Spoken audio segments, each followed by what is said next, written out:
Өнөөдөр шиг тэрбум долларын бизнес олж ургаас өндөр Холливуд талааны урлаг UFC-г чүмөр мэддэг болохоос өмнө ялагдчихгүй нэг ир байлаа. Түүний Smash Machine-д Mark Kerr гэдэг. Mark Kerr is a specimen, absolute monster, brutally powerful. Kerr бол NCAA 1-р дивизионы бүхий авраг дэлхийн түвшний тулаанч. MMA-ийн анхдчтай нэг байлаа. Гэтэ түүний хамгийн том өрсөлдөгч нь октогоны нөгөө талд биш дотор нь орчиж байсан юм. Энэ удаагийн бичлэгээр удахгүй 10 сард өөрийнх нь амьдралаар нисэх кино нээлттэй гэж одно холбогдуулан Mark Kerr-ийн пууд шиг хурд өсөлт аимшигт оноолт MMA-д орох хувь нэрийн тухай өгүүлэх болно. Ингээд бичлэг эхлэе. Бичлэг эхлэхээс өмнө биднийг дэмжиж лайк, subscribe дараарай. Мөн манай Facebook хуудсыг дагаж Холливуд талаантай холбоотой илүү олон мэдээллүүдийг аваасаа гэж хүсэж байна. Баярлалаа. Mark Kerr 1968 оны 12 дугаар сарын 21-нд Ohio мужийн Толедо хотод төржээ. Тэр ажилчин ангийн энгийн нэгэн гэр бүлд өссөн ч бус түүхтээс илүү хүчтэй, сахилга баттай, өрсөлдөх хүсэлтэй нэгэн байлаа. Толедотын weight ахлах сургуульд Kerr бөхөө хичээлж эхэлсэн. Бүх гэдэг нь гэлцэл гэсэн нэр төрийн спорт биш ч сахилга бат төсвөр төчөр хүсэл эрмэлзэл шатгадаг байлаа. Эдгээр нь түүний тодорхойлсон чанарууд болсон юм. Түүний авиас сууж чадсан түүнийг Syracuse-ийг сурвалж суралцах замыг нээж бүхий карьер эхлүүлэх боломжтой болгов. 1992 онд Kerr дээд амжилтанд хүрэв. Тэр 86 кг-д байрлаж NCAA 1-р дивизионы авраг болсон. Улсын авраг болно гэдэг нь бүхий хувьд хамгийн том амжилт, хамгийн шилдэг нэр хүндэлээ. Харин Kerr-үүд энэ бол дөнгөж эхлэл байлаа. Kerr амжилт зөвхөн коллежийн дивизионд зогссонгүй. Үргэлжлүүлээд тэрэд Америкийн нэгдсэн улсыг төлөөлөн Pan American наадам дэлхийн аврагт оролцож цөлөөд бүр олон амжилт гаргасан. Ингэснээр тэр зөвхөн улсын аврагш олон улсын хэмжээний өрсөлдөгч болсон юм. Мэргэжилтнүүд түүний олимпийн авраг болох ирээдүйдээ гэж харж байлаа. Гэвч бүхий спорт нь хөл бөмбөг, сагсан бөмбөг шиг алдартай биш учраас амжилтын шууд мөнгө алдар нэр авчихгүй. Олимпийн мөрөөдөл байсан ч амьдралын баталгаа тодорхойгүй байлаа. Харин энэ үед өөрний боломж гарч ирсэн нь түүний амьдралыг бүхэлд нь өөрчилсөн. 1990-ад оны дунд үе шинэ спорт гарсан Холливуд талаан буюу MMA байлаа. Дөрөв цөөхнөөс гадна жин хуваарлтгүй цагийн хязгаарлалтгүй байсан юм. Хэсэг эмх замбраагүй урд өмнө хизэж үзэгдээгүй спорт. UFC дөнгөж эхэлж янз бүрийн урсгалаа тулдаг тулаанчдын нэг шин тулдуулжээ. Заримын хувьд энэ бол зүгээр л эцэг шоу байсан. Oh my elbows in number. Mark Kerr мэтийн тамирчид энэ бол боломж байлаа. Америкт MMA муу нэртэй байсан тул тэрээр анх барьцал усад орчин нэг шинэ дотор 3 тулаа ээж гурууланг нь ялсан. Just demonstrating some vicious power. I am for this fight is how he's going to win it. Look at him. Дараа нь Kerr 1997 онд UFC 14 үеэд анхны UFC тулаан авив. Эхний өсөлтсөн каратег авраг Моти Хорстайн байсан бөгөөд Kerr түүний 3 минут хүртэхгүй хугацаанд бутан иргсэн. Тэр оройдоо дахин тулдаж ердөө минут 30 секундэд ялд байгуулжээ. Kerr зүгээр нь ялдгүй. Тэр бүхэлд нь ойхож байсан. Олимпийн төвшний бүхий ур чадварыг 250 паунд биетэй холсносаар тэр аимшиг төвч болж байлаа. Position. He gave his back to Kerr. Look for that rear naked choke.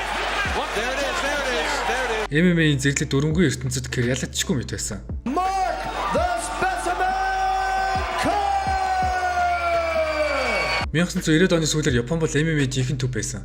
UFC амь зууж байгаа шинэ алба болох Pride Fighting Championship олон мянган үзэгчдийг цуглуулж спортын хамгийн том шоуг бүтээв.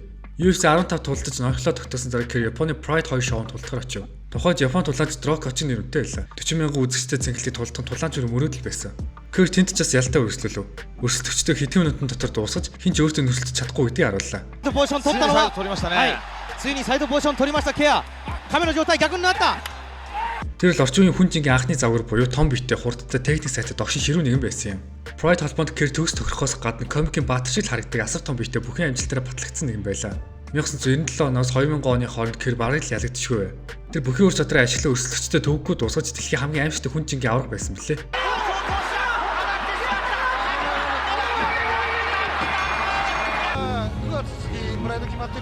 Гэвч дээд түвшин тултна гэдэг асар их золиос шаарддаг. 90-ад оны MMA бол өнөөх шиг тансаг биш байсан тул тулаанч цалин багтай бэртэл гэмтэл тогтмол тохиолддог байв. Өвчин намдагч юм тэдний өдөр тутмын хэрэглээ болж өрсөн.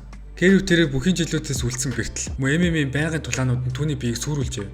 Тулаанаа үргэлжлүүлэхийн тулд Kerr өвчин намдагч юм хэрэглэж эхэлсэн. Эхэндээ энэ зүгээр л хэрэгсэл байлаа. Гэвч цаг хугацаа өнгөрөх тусам зайлшгүй шаардлага болж эцэстээ донтолт болсон юм. Хүчний ард Kerr хүмүүрийн хардгуу тэмцэлтэд нүүр тулжээ. Иргэнээс гадна Kerr донтолт ганцаардл хүлээлтийн дарамтаас шаналж байлаа.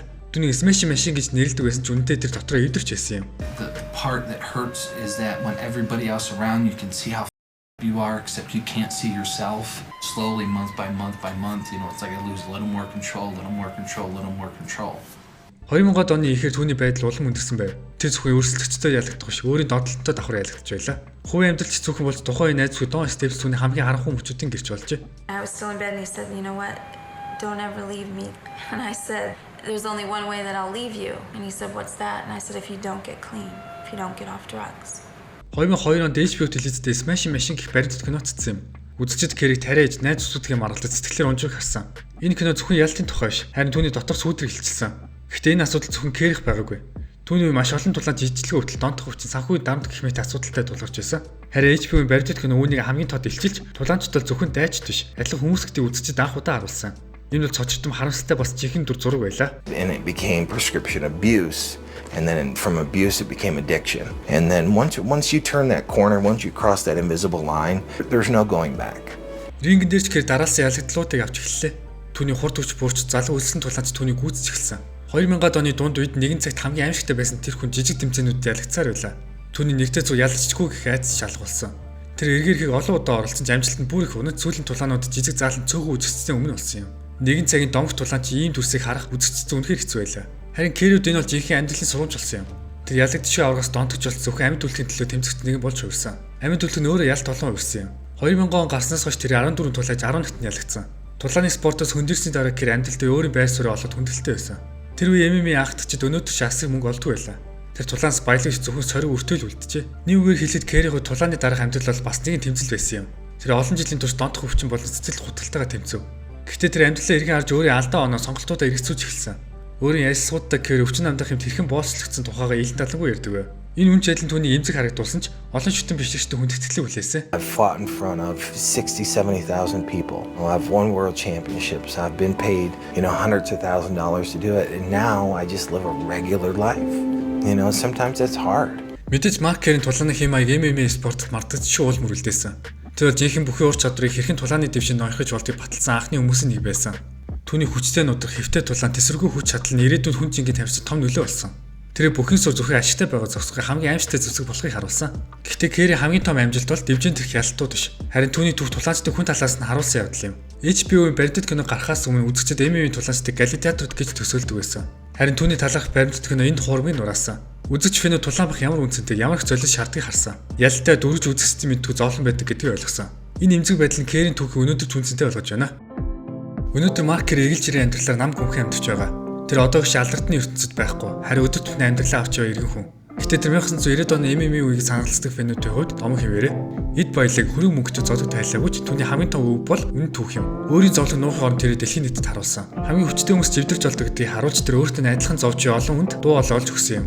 Түүний түүх бидэнд дагуу хийх зөвхөн ялтаар хэмжлэг сануулсан. Зарим дагуу гэдэг нь зүгээр л амьд үлдгийг хэлэх билээ. Эцэст нь дахин хэлээд Кэрийн түүх бол нэр хүнд алдар суу бас өвдөлт өөрийгөө хорлоос үтэх мөн амьд үлдгийн тухай түүх юм. Хэдий өөрийн замлаа супер эсэлшээ супер төгсөж чадаагүй ч түүний амьдрал нь хүсэл мөрөөдөл уналт оройтол амжилтын цаана байдаг хэцүү үний тухай хүчтэй сургамж болсон юм. We're going to make a film about the life of one of your founding fathers, the pioneering founding fathers, the smashing machine Mark Kerr. Энэ онцгой түүх Холливуд төрж 2019 онд Дуэйн Джонс өөрөө продюсерлэж Марк Кэрийн гол дүр тоглохоо зарласан. Тэр Кэрийн амьдралын эмэлттэй мөртлөө гайхалтай уран зориг өгсөн түүх гэж тодорхойлсон. Энэ төслийн зорилго нь зөвхөн тулааны тухай биш, харин донтол цэцэгцэн эрүүлмэнд тэмцэх тухай өгүүлэх юм. Харамсалтай нь ковид цар тахалуулж эсэх хугацаа чимээгүй байсан ч 2023 онд энэ киног алдарт E24 компани хийж Emily Blunt мөн тоглохоор болсон мэдгдсэн. Дараа нь 2024 онд бокс аварга Александр Усик, Bellator холбооны домог Ryan Bader, UFC хүн чингийн аваргасан Bas Rutten нар кино нэгтэр болсон. Мэдээж Dwayne Johnson сайн жүжигчин биш. Тэр тоглосон кино болгон дээр яг нэг дүрээрээ л байдаг. Гэвч саяхан болсон Венецийн кино фестивалд The Smashing Machine кино гарч үзэгчд маш эрэг цэцэлтэй үлдэж тэнд очисон хүмүүс 15 минут босож зогсон Dwayne Johnson даалгад ташид баяр хүргэсэн. Rotten Tomatoes Metacritic сайтууд дээр сайн үнэлгээтэй байсан. Кино аль биесээ 10 сарын 3-нд нээлттэй. Хэрвээ та бүхэнд үзэх боломж гарвал үзээсэй гэж хүсье.